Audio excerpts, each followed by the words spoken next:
Assalamualaikum warahmatullahi wabarakatuh. Kami kelompok 1 dari kelas G074 mata kuliah Kewarganegaraan. Di sini kami akan menjelaskan proyek citizen kami yang berjudul Pengadaan Fasilitas Vaksinasi COVID-19 sebagai aktualisasi pemenuhan hak dan kewajiban WNI. Kelompok kami terdiri dari Nur Alifa Misbah, NPM 302, Nur Suranti Madusukma, NPM 292, Rima Dwi Fitrian, NPM 318. Fasilitas pelayanan kesehatan vaksin COVID-19. Dalam pandemi COVID-19 yang dialami di Indonesia, vaksin COVID-19 tengah dikembangkan bermacam-macam. Terdapat vaksin yang memanfaatkan virus corona yang telah dimatikan dan juga yang memanfaatkan teknologi rekayasa genetika, seperti obat dan vaksin lainnya. Vaksin COVID-19 harus melalui 3 tahap uji klinis. Setelah memenuhi ketiga tahap tersebut dan dinyatakan aman untuk digunakan, vaksin COVID-19 akan mendapatkan izin edar dari BPOM. Saat ini sudah terdapat vaksin COVID-19 yang memasuki uji klinis tahap 3 di Indonesia yang melibatkan 1.620 sukarelawan. Vaksin COVID-19 diprediksi dapat tersedia dan digunakan secara luas oleh masyarakat Indonesia pada tahun 2022 mendatang apabila riset tersebut berjalan lancar. Prosedur pelaksanaan fasilitas vaksin COVID-19.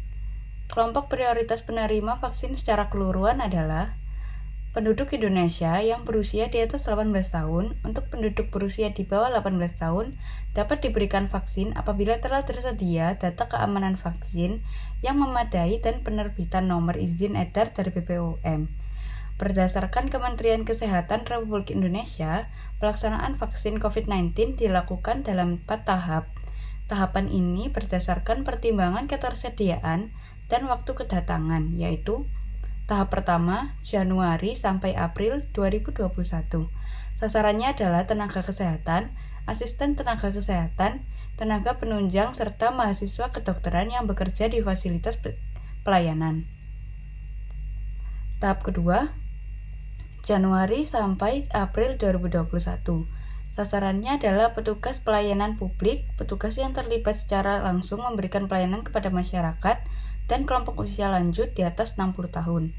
Tahap ketiga, April 2021 sampai Maret 2022.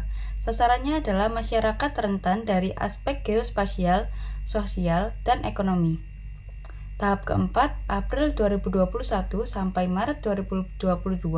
Sasarannya adalah masyarakat dan pelaku perekonomian lainnya.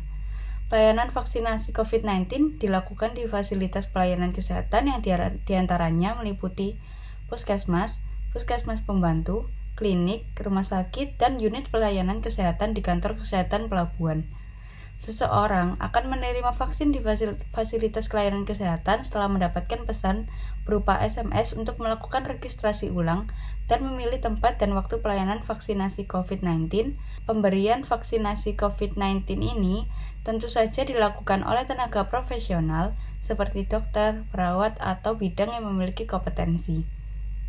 Sebelum menerima vaksin, pastikan kondisi tubuh dalam keadaan sehat, karena vaksin diberikan hanya untuk orang yang sehat. Apa kriteria individu yang tidak boleh divaksinasi COVID-19 yaitu orang yang sedang sakit. Jika sedang sakit, maka vaksinasi ditunda hingga ia sembuh. Lalu memiliki penyakit penyerta atau bawaan seperti diabetes, hipertensi, dan lain-lain. Tidak sesuai usia, anak-anak belum boleh menerima vaksin. Lalu memiliki riwayat autoimun, penyintas COVID-19, dan wanita hamil atau menyusui. Selanjutnya adalah feedback mengenai pelayanan kesehatan berupa vaksin COVID-19.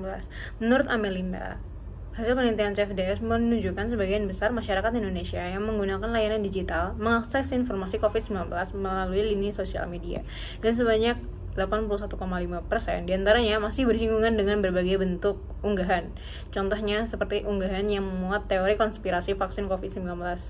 Menurut Amelinda, mayoritas masyarakat Indonesia masih percaya dan menelan mentah-mentah informasi teori konspirasi elit global yang menyatakan bahwa vaksin COVID-19 dibuat demi keuntungan korporasi farmasi ataupun untuk memasukkan microchip ke dalam tubuh manusia yang bersangkutan. Dalam penelitian yang terkait analisis teks sosial media, sebaran hoax dan konspirasi terkait COVID-19, CFDS juga melakukan analisis mendalam dengan memanfaatkan data dari cuitan atau unggahan warganet dalam berbagai platform sosial media. Ira.Widit, yaitu selaku sosial media CFDS, mengambil data sejak Maret 2020 sampai Februari 2021. Terdapat lebih dari 18.400 cuitan di Twitter memuat tolak vaksin atau anti vaksin. Bersamaan dengan postingan masyarakat tersebut, lebih dari 1.000 unggahan merujuk pada bantahan terhadap penolakan vaksin COVID-19. Sementara lebih dari 4.000 cuitan mengandung kata PDIP, rakyat, PKI, dan pemerintah sebagai bentuk penolakan balik postingan anggota DPR, Ripka Ciptaning, yang tidak mendukung vaksin COVID-19. Dan menurut kami sendiri sebagai mahasiswa, vaksin COVID-19 memang harus segera disebarluaskan secepatnya. Lantaran COVID-19 adalah tipe virus yang penyebarannya sangat cepat, bahkan melewati udara sekalipun. Terlepas dari itu, Kementerian Kesehatan atau Kemenkes pun memastikan bahwa ada sejumlah varian baru COVID-19 yang sudah masuk di Indonesia, seperti B1617, B117, dan B1351. Dan vaksinasi COVID ini adalah salah satu cara untuk memulihkan kembali perekonomian Indonesia, menyelamatkan banyak nyawa masyarakat, sekaligus meringankan beban para tenaga medis, mengingat jumlah pasien yang telah terpapar COVID-19 yang semakin melambung. Belum pula banyaknya tenaga medis yang telah berguguran dalam menangani kasus ini dan menyebabkan tingkat angka kematian tenaga medis dan semakin kewalahan untuk menanganinya. Di daerah Surabaya sendiri, sudah tersedia fasilitas vaksinasi COVID-19 yang mengutamakan lansia dan memenuhi kebutuhan vaksin untuk orang yang akan berpergian jauh. Dan vaksinasi ini dilakukan di Pusat Kesehatan Masyarakat atau Puskesmas. Fasilitas yang diberikan pemerintah cukup baik dan sudah sesuai dengan protokol kesehatan yang sudah dianjurkan oleh pemerintah. Sementara itu, antrian vaksinasi di Puskesmas tersebut tidak pernah sepi. Lantaran banyak lansia yang mendapatkan surat vaksinasi. Sebagian orang merasakan efek samping setelah menerima vaksinasi COVID-19, yaitu yang paling sering ditemukan adalah perut terasa mual, badan terasa lemas, dan sakit kepala. Partisipasi masyarakat untuk divaksin adalah poin penting agar pandemi COVID-19 ini dapat segera selesai. Jika masyarakat menolak, maka tujuan tersebut tidak akan tercapai dan anggaran yang digelontorkan oleh negara akan menjadi sia-sia. Lalu selanjutnya adalah pemberian warga negara untuk negara. Nah, warga negara di Indonesia. Salah satu syarat berdirinya sebuah negara adalah adanya penduduk. Penduduk merupakan orang-orang yang bertempat tinggal di suatu wilayah negara dan kurun waktu tertentu. Penduduk yang memiliki status kewarganegaraan dari suatu negara disebut sebagai warga negara. Dilansir dari buku pendidikan kewarganegaraan karya Rosmawati dan Hasnal Mulkan, warga negara adalah orang-orang yang memiliki kedudukan resmi sebagai anggota suatu negara. Selanjutnya akan dijelaskan oleh teman saya, Rima. Selanjutnya, peran mahasiswa yang diberikan untuk negara. Mahasiswa adalah kalangan muda intelektual yang memiliki peran bukan hanya untuk dirinya sendiri, tetapi juga bagi masyarakat, bangsa, dan negara. Indonesia saat ini sedang dihadapi dengan problematika yang sangat rumit di segala bidang, baik dalam bidang ekonomi, pendidikan, sosial, moral, dan budaya. Misalnya dalam bidang ekonomi seperti masih tingginya angka kemiskinan, korupsi yang merajalela, dilanjutkan lagi dalam bidang pendidikan seperti pendidikan yang tidak merata, dan lain sebagainya. Peran dan fungsi mahasiswa dalam hal ini sangat dibutuhkan untuk kemajuan suatu bangsa dan negara. Dalam hal ini, mahasiswa telah menjadi sosial kontrol yang akan terus menjunjung tinggi keterbukaan dan transparansi dalam melaksanakan pemerintahan agar lebih mensejahterakan rakyatnya dan meminimalisir tingkat penyelewengan di tingkat aparatur negara. Dan mahasiswalah yang menjadi bibit-bibit pejuang selanjutnya yang menjadi agen of change di segala bidang. Contoh kecilnya seperti telah menghadiri Karang Taruna yang merupakan suatu organisasi desa sebagai wadah bagi para pemuda untuk ikut berperan dalam masyarakat. Karang Taruna hadir sebagai upaya untuk memenuhi harapan masyarakat untuk menanggulangi permasalahan sosial, khususnya permasalahan yang terjadi di masyarakat. Selain menjadi agen of change dan social control, mahasiswa juga menjadi iron stock. Dalam hal ini, mahasiswa dituntut memiliki kepribadian yang baik, akhlak yang terpuji sebagai generasi muda bangsa yang akan melanjutkan kepemimpinan Indonesia di tahun-tahun yang mendatang. Selain itu, mahasiswa juga sebagai guardian of value. Seperti mahasiswa adalah penjaga nilai-nilai dalam masyarakat. Mahasiswa tidak hanya berperan dalam menjaga, namun juga sebagai pembawa, penyebar, dan penyampai nilai-nilai itu sendiri. Dengan menjaga dan menyebarkan nilai-nilai yang ada pada Pancasila, mahasiswa telah berkontribusi dalam perannya sebagai guardian of value.